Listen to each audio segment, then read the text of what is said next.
Today's Tech Smart. A homecoming of sorts for Samsung's latest Unpacked event.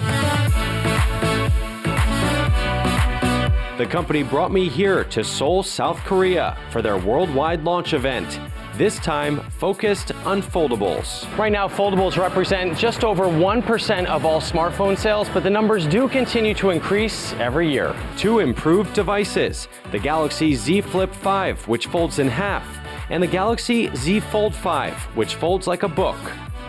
The Z Flip 5 now has a larger outside screen, so you can do more without opening the phone. The front screen on this Z Flip 5 is way bigger than it's been in the past. There are also more options to customize what's displayed on the outside screen. For the first time, the Z Flip 5 folds completely flat, making it more symmetrical and easier to manage, although it's still tricky to flip open with one hand. I love this new flip suitcase with interchangeable cards. Pop one in and you get matching animated wallpaper. The Z Flip 5 comes in graphite, cream, lavender, and mint.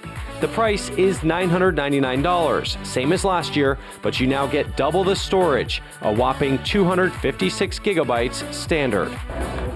As for the Z Fold 5, Samsung re-engineered the hinge. New and improved this year on the Z Fold 5 is the way it closes. When you close it up, there is no longer a gap between the two screens, which makes this device really easy to hold and put in your pocket. It's also slightly lighter, and the screen can get brighter.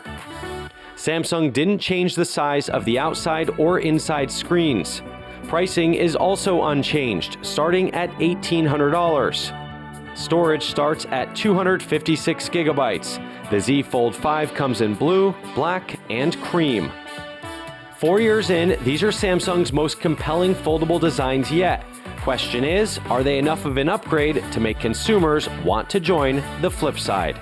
In Seoul, South Korea, I'm Rich DeMuro, and you are Tech Smart. Rich showing some cool stuff from South Korea. Sorry, and you know, that's a rule number one in TV, never turn your back to the audience. No, and I it's just okay. did that, so I apologize. You're back. But yeah.